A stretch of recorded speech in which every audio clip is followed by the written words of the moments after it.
It was a sunny Saturday morning in June when 14-year-old Emily was abruptly woken up by her mother. "Get up, Emily, we're going to the hair salon today," her mother said sternly. Emily rubbed her eyes in confusion. "What? Why?" she asked. "It's time for you to get your hair cut short. That long, curly mop on your head is going?" Her mother replied. Emily's hands instinctively went to her beloved waist-length curly locks. "No, Mom, I love my hair. Please don't make me cut it," she pleaded. But her mother would not be swayed. No buts. "We're leaving for the salon in an hour. Go get ready," she ordered. Over the next hour, Emily begged and bargained with her mother to no avail.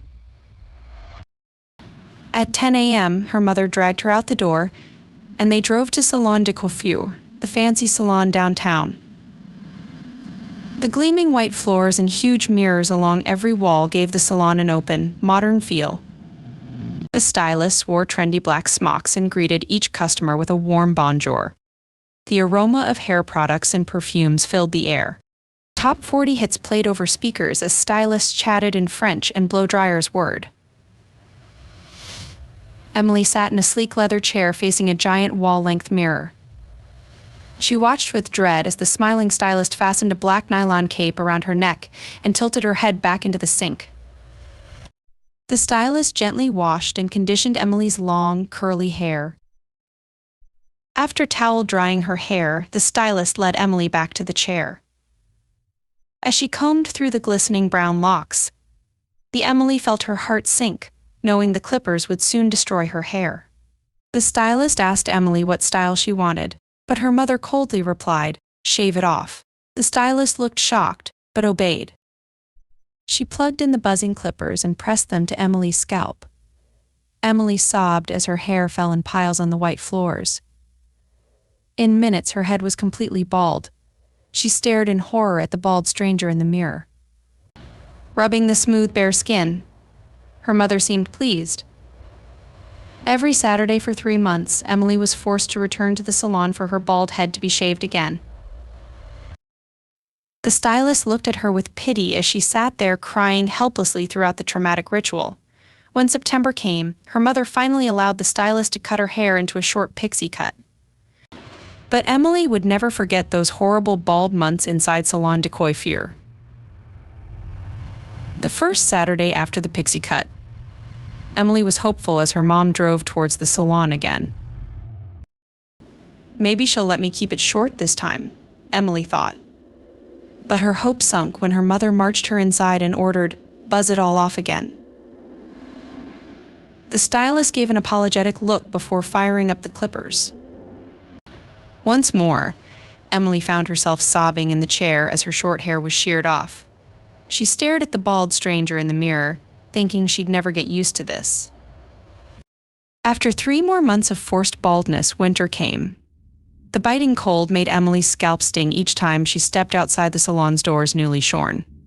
One frosty Saturday in December, Emily's mom finally relented. "Let it grow out for the holidays," she told the stylist. Emily wept tears of joy for the first time in that chair. As Emily's pixie cut slowly lengthened, she took extra care styling it each morning. After years of only feeling clippers, brushing her soft locks felt therapeutic. Each morning she'd pray her mother wouldn't force her to cut it. The stylist at Salon de Coiffure gave her a reassuring nod, wishing her well in her fight for hair freedom. 1 year later, Emily's hair flowed past her shoulders again. After Emily's pixie cut had grown longer, her mother decided it was time to cut it short again. But this time, instead of the fancy Salon de Coiffure, she took Emily to Bob's barbershop downtown. Bob's was an old-fashioned barbershop with a spinning pole out front. Inside, the cracked leather chairs and dangling exposed light bulbs gave it a dingy vibe. When Emily and her mother walked in, the gruff middle-aged barbers and their customers turned to stare at the out-of-place young girl. The men's gaze made Emily uneasy. Her mother sat her down in a chair and ordered, "Buzz cut, extra short." Bob fired up the loud clippers as the other barbers gathered around to watch. Emily squirmed under their gaze. As her hair dropped to the tile floor, the men made comments like, "That's it, buzz it nice and clean," that made Emily feel sick. She bit her lip, willing herself not to cry. In the cracked mirror, she saw the men leering at her bald head. Her mother paid Bob and said, "See you next week," before whisking Emily away. Emily dreaded returning to that den of barbers with their clippers and stares. But like with the salon, she was powerless to resist her mother's control. The following Saturday, she sat surrounded by the hungry gazes of the barbers, flinching as her stubbly hair was sheared off once more. She feared she'd never escape this nightmare. Over the next few weeks, the forced visits to Bob's barbershop became a traumatic routine for Emily. Each Saturday morning, her stomach churned with anxiety as her mom drove her to the dingy shop. The smirking barbers seemed to relish having a young girl at their mercy. They put on a show of shaving her head as their customers watched.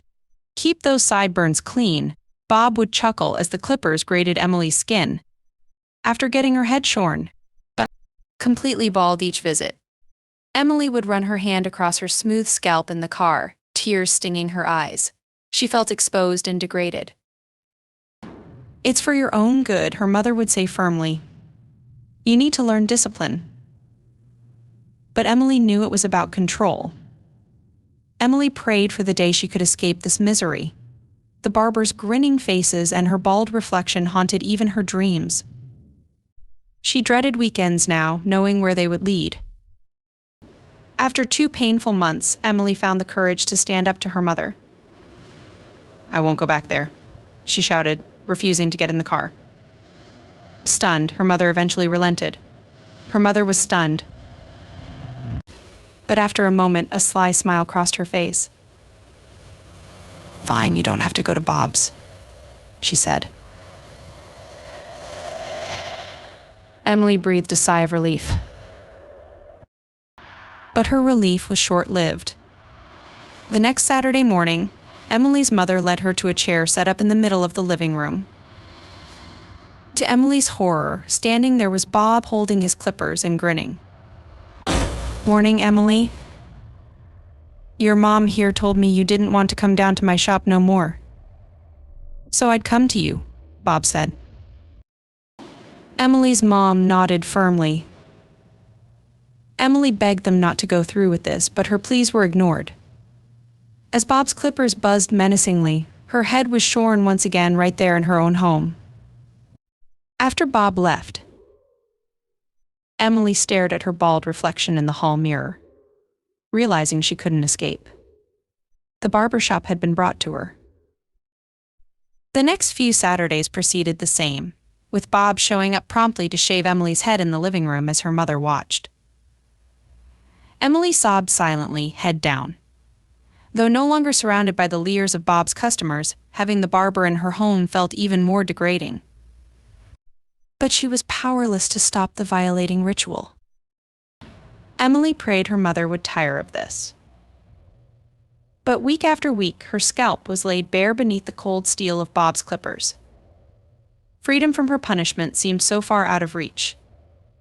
The forced living room haircuts from Bob became a weekly trauma Emily could not escape.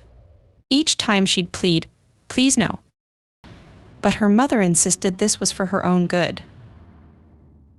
As her hair fell to the floor week after week, Emily would retreat into her mind, imagining herself somewhere far away. Anywhere else. She focused on tuning out the coarse buzz of clippers scraping her scalp. Bob would make small talk, oblivious to Emily's inner torment. "Looks like your hair's coming in thick this week," he'd joke as the dark stubble dropped away. Her mother nodded approvingly. At school, Emily hid her shorn head under baggy hoodies. She told friends she'd shaved it as a rebellious style choice. Only she knew the truth of its origin. Her mother kept promising, "Just a few more haircuts. Then we'll see about growing it out." But the countdown reset each time Bob left. That winter, Emily got a bad bout of the flu. For the first Saturday in ages, her mother told Bob to stay home. Too ill to feel relief, Emily simply sunk into sleep. When she recovered, her mother finally relented for real. "I'll allow you to grow it out this year if you act mature enough," she said. Emily rejoiced cautiously. As her bristly hair slowly lengthened, Emily took special care styling it. She dreaded each day it would be time for another shearing. But miraculously, that time never came. Nearly a year later, Emily's hair flowed long again.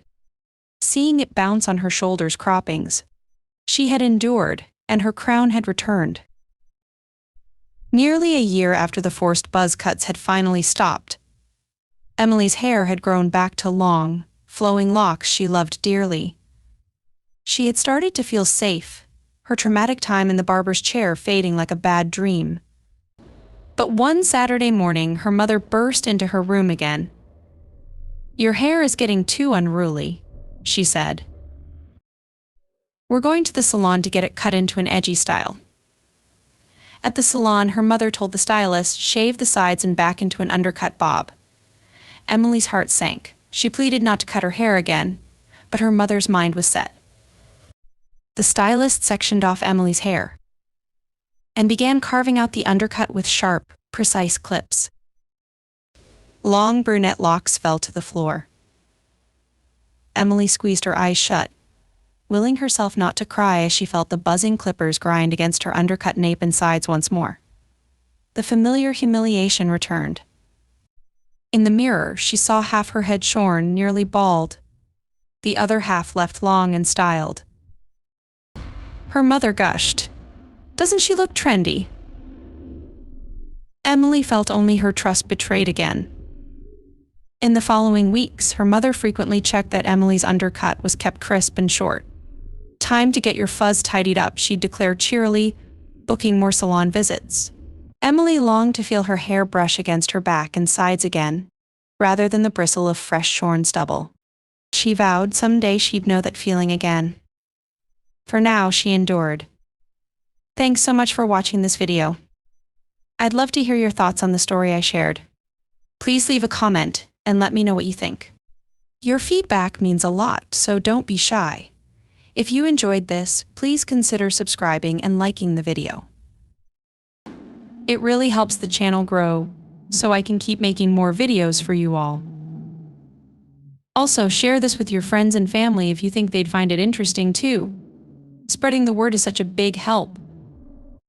Let me know in the comments what kind of stories you want to hear in future videos. I'm open to suggestions, so if there's a topic you want covered or a story you want me to tell, just say the word. You all are the best, and I appreciate you watching.